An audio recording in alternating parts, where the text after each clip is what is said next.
שלום לכם. לאחר הבחירות, כשהתברר שהעם בחר במחנה הלא צודק, והתברר שהרק לא ביבי כבר מיצה את עצמו, מצאו אנשי המחנה הצודק סיבה חדשה לתחזוקת הקרע. הרפורמה המשפטית, אלא שבשמה ובשם ההגנה על המדינה כמובן, החליט המחנה שצודק תמיד גם כשהוא במיעוט, ללכת על כל הקופה ולאיים על המחנה שלא צודק אף פעם גם כשהוא רוב, במילים שעד היום יוחסו תמיד למחנה הלא צודק, למרות שהוא מעולם לא אמר אותם, ואני מתכוון לצמד המילים, מלחמת אחים. בריאיון שנערך עם הפרופסור אהרון ברק בנושא הרפורמה המשפטית, אמר ברק שהרפורמה הזו היא שרשרת של חרוזים מרעל, ושאם המחרוזת הזאת תעלה על צווארנו ותוגשם במלואה, זהו תחילתו של חורבן הבית השלישי, ושהבית השלישי יחרב במלחמת אחים. איך היא תפרוץ?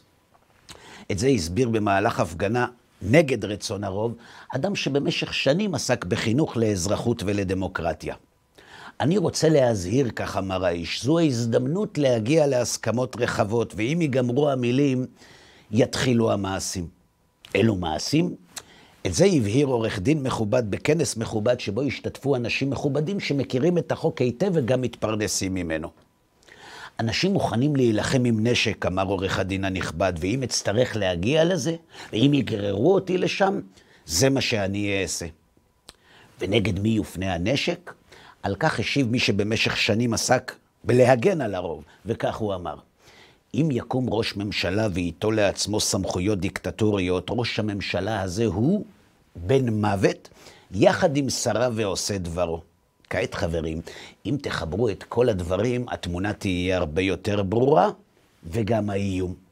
על פי תורת הלחימה של המיעוט, שלא צריך להיות רוב כדי להיות צודק, אם הרפורמה המשפטית תעבור, אנשים מהמחנה הצודק יעברו ממילים למעשים שיגרמו למלחמת אחים, שבמהלכה אנשים מהמיעוט הצודק ישתמשו בנשק נגד ראש הממשלה ושריו שנבחרו על ידי הרוב הלא צודק, ואז יחרב הבית השלישי, ואחרי שזה יקרה, המיעוט הצודק יהפוך להיות לרוב בבחירות דמוקרטיות, ואז הוא יחזור להנהיג את המדינה, ובא לציון גואל, מהמחנה הצודק כמובן. עכשיו חברים, האם היא באמת תפרוץ המלחמה הזאת כמו שהם מאיימים? אז יש לי חדשות בשבילכם, ממש לא. למה לא? כי ההיסטוריה הוכיחה שכשהמאיימים במלחמת אחים יוצאים מהמחנה הצודק, היא אף פעם לא תפרוץ, לא בגלל שהם לא מתכוונים לכך. הם אולי דווקא כן. היא לא תפרוץ משום שלמלחמת אחים נדרשים שני אחים, וההיסטוריה הוכיחה שכשאנשי המחנה הצודק איימו על אנשי המחנה הלא צודק, אנשי המחנה הלא צודק העדיפו להיכנע ולא להילחם. לכן היא לא תפרוץ. רוצים דוגמאות? בבקשה. בין החודשים דצמבר 1944 לפברואר 1945, כשמנהיגי ההגנה שנמנו על המחנה הצודק האמינו שפעולות האצ"ל והלח"י שנמנו על המחנה הלא צודק מרחיקות את הקמת המדינה היהודית, הם חטפו ועינו באמצעים קשים את האחים היהודים שלהם מהמחנה הלא צודק, ואת חלקם הם גם הסגירו לידי הבריטים, למרות שידעו היטב שבכך הם חורצים את גורלם. היה זה הסזון. בנוסף, בהוראה מגבוה כמובן, פוטרו אזרחים שהיו מזוהים עם האצ"ל מעבודתם, ובמקרים מסוימים ילדיהם גם גורשו מבתי הספר. אלא שאנשי המחנה הצודק, שאז היה גם רוב, לא הסתפקו בכך. בישיבת הוועדה הפוליטית של מפא"י, דרשה גולדה מאיר מבן גוריון להפעיל כוח של ממש נגד האצ"ל והלח"י, והיא קבעה כי יש לעשות זאת. האם לעשות זאת פירושו לחסל? שאל אותה דוד בן גוריון, וגולדה השיבה בחיוב. לחסל זאת אומרת להשמיד אנשים? שאל שוב בן גוריון, וגולדה השיבה. יש לפעול נגדם ולא להירתע אפילו מחיסול כמה בחורים.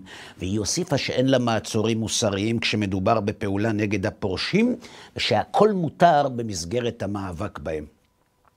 האם מנחם בגין איים במלחמת אחים? ממש לא. זו פריבילגיה ששמורה רק למחנה הצודק.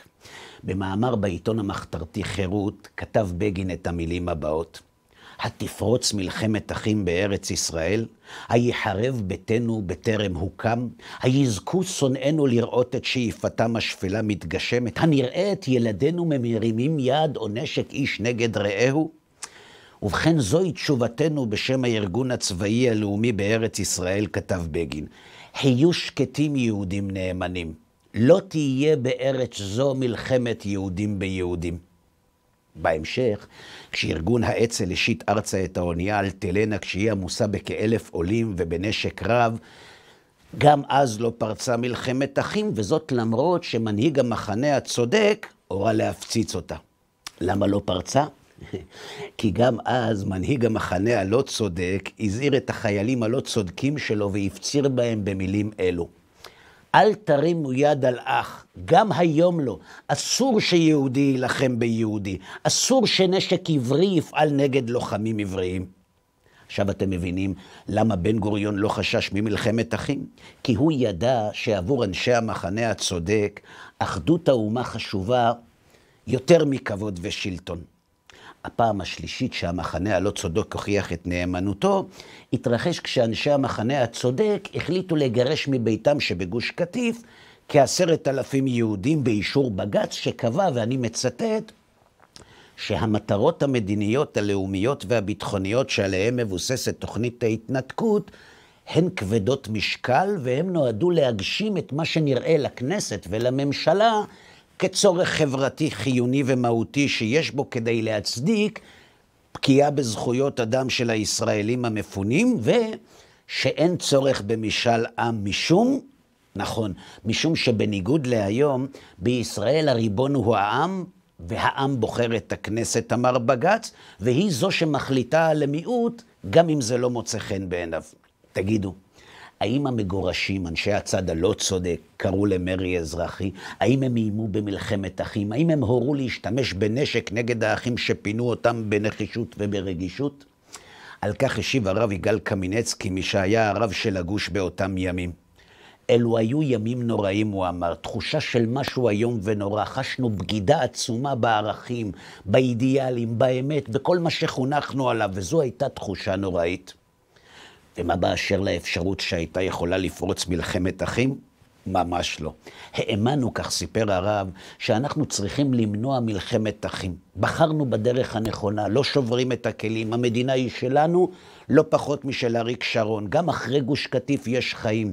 ואם תהיה חס וחלילה מלחמת אחים, כל העסק יתפרק, וזה היה כפסע בין מה שהיה לבין מלחמת אחים. עכשיו אתם מבינים, חברים, למה אנשי המחנה הצודק מרשים לעצמם לאיים במלחמת אחים? כי תמיד זה עבד להם. כי הם הוכיחו יותר מפעם אחת שאחדות האומה חשובה, אבל השררה חשובה יותר, שהמדינה היא ערך עליון, אבל רק שהם יישובים ליד ההגה. לכן אנשי המחנה הצודק מאיימים במלחמת אחים, כי הם יודעים שהיא לא תפרוץ, כי ההיסטוריה לימדה אותם שאלו שעליהם הם מאיימים יעדיפו להתקפל ולהיכנע, מאשר להרים נשק נגד אחים, והם תמיד יישארו נאמנים לקריאה, היו שקטים יהודים נאמנים, לא תהיה בארץ הזאת מלחמת יהודים ביהודים. ועוד מילה. ערב הגירוש מגוש קטיף הסביר ראש ממשלת ישראל אריאל שרון שהמחנה הלא צודק לא יכול לאיים עליו, משום שהכנסת היא המוסד העליון של הדמוקרטיה הישראלית, והדמוקרטיה הישראלית, כלומר הכנסת, תדע להגן על עצמה מן המהרסים הקמים לפגוע בה. ולכן החלטות הכנסת תבוצענה במלואן. מה שמעניין הוא שכשאנשי המחנה, שהוא גם הרוב וגם הלא צודק, טוענים שהם פועלים בדיוק בשם אותו מוסד עליון של הדמוקרטיה, כדי לבצע את הרפורמה המשפטית למתנגדים, אלה שהמציאו את הטיעון הזה, אנשי המחנה הצודק מאיימים במלחמת אחים, על אנשי המחנה שלא צודק גם כשהוא רוב. למה? כי הטיעון שהכנסת היא המוסד העליון של הדמוקרטיה נכון, רק כשהיא מחליטה לגרש יהודים. ועוד נקודה לסיום, לאחר הטבעת הספינה אלטלנה, צוטט דוד בן גוריון שאמר, יבורך הוא התותח אשר הפציץ את האונייה הזאת, הוא ראוי לעמוד ליד בית המקדש. ליד איזה בית מקדש? ליד אותו בית מקדש שפרופסור אהרון ברק צופה שיחרב במלחמת אחים. למה דווקא לידו? כדי שידע כל איש עברי הנמנה על המחנה הלא צודק, מה יעלה בגורלו של מי שבשם הרוב יבקש לכפות את רצונו על המחנה שצודק תמיד, גם כשהוא מיעוט. כל טוב לכם.